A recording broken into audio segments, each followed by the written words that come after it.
Hi everybody, I'm Jessi Stone. Welcome to our third episode of Bitch and Wine. Cheers. Cheers to bitching and whining.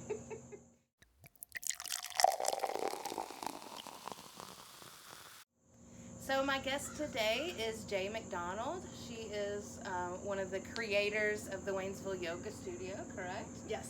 So tell us a little bit about yourself, how you got the yoga studio started, and how you got into yoga. Okay, so I got into yoga in my early 20s. I'm almost 54 now, so that was probably like 32 years ago.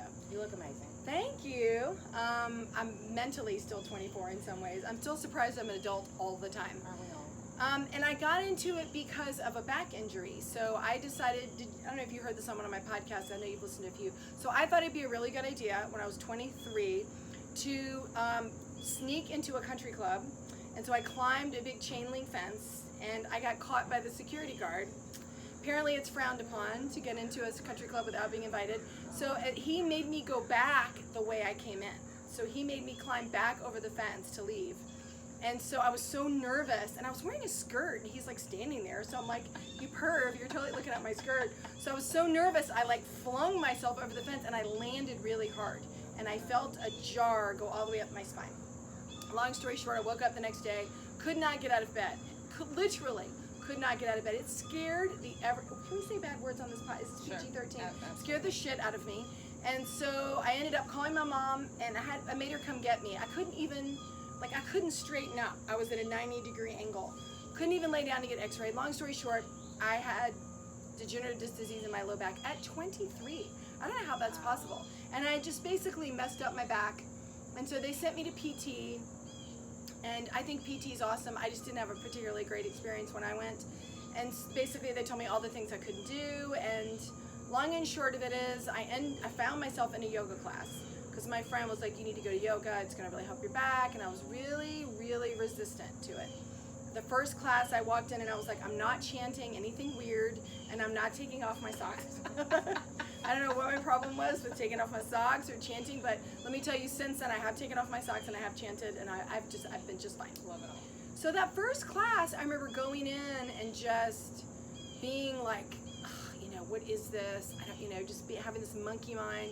And then by the time I left, I wouldn't say I had like discovered, samadhi, I had discovered eternal bliss or samadhi, but I did feel taller, more relaxed. I felt the best I'd felt in a long time. And I was pretty much hooked from that first class. My friend Tish is the one that dragged me kicking and screaming to that class.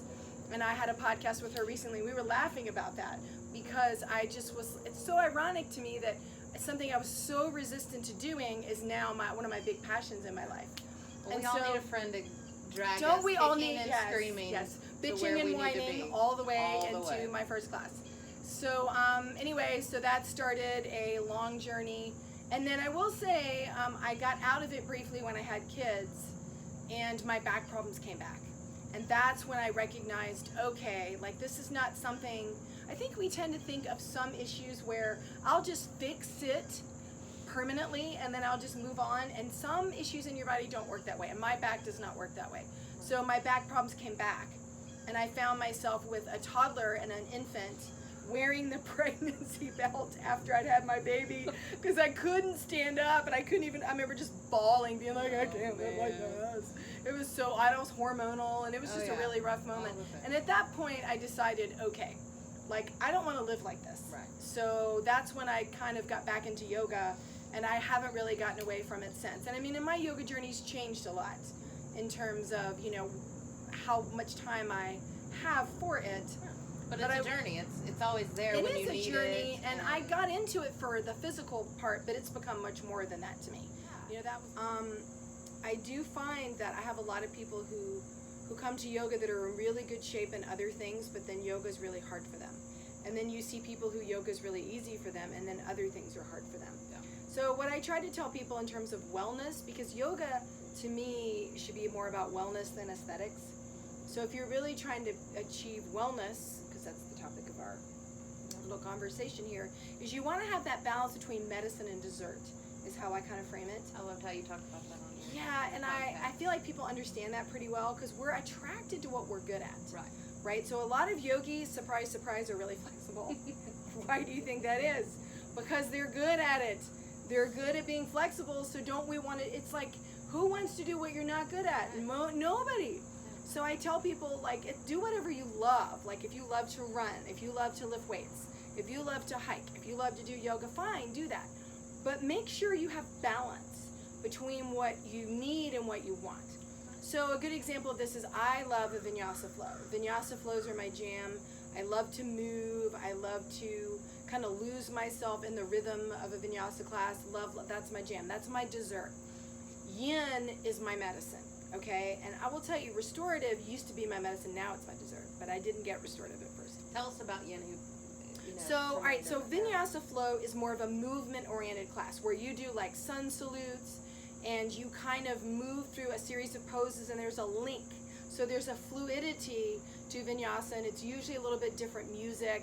And like if you've been sitting at a desk all day, I feel like to me, I need to move stuff literally out of my body. That's why I like if I'm mad, it needs to go somewhere. Yeah. If I'm sad, it needs to go somewhere. So that's why I like a Vinyasa Flow. Yin is a style of yoga developed by Ralphie Zink, and it's kind of origins or martial arts, and it's based on the Chinese meridians in the body, and it's a very specialized yoga practice designed to get at the attachments, the fascia, the deep tension that we hold in our bodies. For most people that stretch, they don't really hold it very long, and in yoga we hold stretches on average like maybe 90 seconds to 2 minutes. So just so you know, on average, if you want to stretch, it takes 90 seconds for your body to get the message to let go and 2 minutes for scar tissue. Yin holds are 3 to 5 minutes. Wow. So let me just tell you, I'll be in a yin hold and my mind is like, I hate this. I'm going to get out. I hate you. Why am I like my and monkey you talked about mind. it was pigeon. Pigeon, pigeon yin is the one where I'm like either crying or I'm grinding my teeth or I'm saying every bad word I know in my head. Relaxing the jaw is very hard. Yeah, because the jaw and the hip, yes. And so the hip and the jaw are very much related, so that's what we do. So that's my medicine. And so I make myself do yin because I know I need yin. And so here's the thing. Something that's painful you want to avoid, but something you don't like is different. If it's uncomfortable or you don't like it, that's to me where the yoga comes in. Because if you can breathe through the discomfort and you can breathe through, I'm having a hot flash. So here's my menopausal kit for those of you at home. I have my fan and I have my peppermint eucalyptus spray. So I'm going to fan myself during my... Can you spray you while you're Yes, doing you can spray me. So, yes, I'll turn so Jessi can spray me. Those of you at home, you're welcome for this little infomercial about the menopause. So anyway, and the thing of it is you want to take your yoga off your mat, right? So if you can breathe through discomfort and you can breathe through what you don't like on your mat, then when you're in the airport and your flight is canceled or something doesn't go right in your life, then you have tools and you have the ability to handle that. And that's life. We're always uncomfortable. There's always things happen that are uncomfortable. We can't control everything. For example, I'm hot as hell right now, and we're out on my porch, and it's 80 and humid. Can I control this? No, I can't. That's why I have my fan and my peppermint eucalyptus spray, and I can breathe through this. And COVID has brought its own challenges. I'm really grateful that we have an outdoor space at our studio. And immediately, you guys were great about having free classes on Zoom as soon as this was hitting. So that was a really tough decision to make as a studio owner. I remember I was coming out of a teacher training weekend Sunday night and I just had to make a decision, and I made the decision to close, and I also made the decision not to make people pay for us learning how to figure this out. So I remember, speaking of being on camera and being comfortable Jessi and I were talking about being on camera before we started, and so I made the decision to close Sunday night. I sent an email to my staff Monday, and we decided to have our first live stream Monday night. Thank the Lord, we'd already been looking into this. Because I had people ask me for years if I would do it, and I was going, yeah. So we had already been looking into it, but I have a great staff, Jerica, Leanne, Kayla, they're all amazing, Jake. So we all managed to get it up and running literally in 24 hours. And I remember that night, Kendra and I had a miscommunication. So I told Kendra we were going to live stream her class, but then she saw the email that we were closing, and so she just figured, we're not having class. So it's 5:29, and Jerica is texting me, and Kayla and I were so busy setting up that I didn't realize that Kendra wasn't there. And Jerica's like, why don't you bitches get up on that stage? Because we got people in the waiting room. And I was like, oh my God. And Kayla's like, I don't have my glasses. I don't have my glasses. I was like, ah. So I had to jump up on the stage with 60 whole seconds notice and be like, welcome to our first Waynesville Yoga live stream class. Yes, and I mean, I try not to talk in the creepy yoga voice, but I will say that was talk about getting drop kicked out of your comfort zone. Right, yes. And the funny thing is, the very first class, Jessi, I don't know if you've had this experience, but I was like Ray Charles or like Stevie Wonder. Like I couldn't remember Don't know where to look. No, and I'm used to having a room full of people. So I'm sure in the first live stream, like, who the hell is she looking at? Because I'm like looking all over the place. I'm talking to the wall. I kept forgetting to like turn forward. There was such a learning curve those first 2 weeks that that by the end of the 2 weeks, I sort of figured out. You know, it's like anything. People that do something regularly make it look easy. Right. And so then you try to do something and you're like, God, this is hard.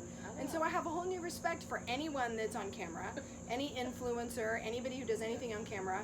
I'm like, oh, okay, so they make it look easy. And, you know, and we made a decision, because I'll tell you, I wish I had our bloopers. We have some hilarious bloopers. Yes. And I made a decision early on. I was like, we are not Gaiam. We are not, you know, Glow Fox. We're not we're just gonna go. So like, if we have a funny little moment, if we don't look great, if you're looking at our butt, whatever, like if we don't look perfect, I just made a decision. Even better, right? We're not perfect. I mean, my hope was that you all just wanted us and you just were willing to forgive like funny little things. And so I just was like, we're not editing. And there were a couple really hilarious moments. Yes, Jessi, thank you for having me for Bitch and Wine. It's been great. You've been very educational, and I hope we can direct people to your podcast. Mm-hmm. Namaste Real. Yes, you can find it on iTunes. Center. Yeah, you can find it on Spotify, iTunes. We have a Facebook page for it. I've downloaded them all. I'm listening now. Mm-hmm. And visit Waynesville Yoga Center and sign up for some classes. You won't regret it. Yes, we have a special right now, 30 days unlimited for $30 if you're interested in the teacher training. If you have any desire to do our teacher training, our next one is in January. So reach out to us because it's a transformational thing. Awesome. If you're interested. So well, thank you, Jay, for coming on, and thanks for having me. We'll see you next time on Bitch and Wine. That's right.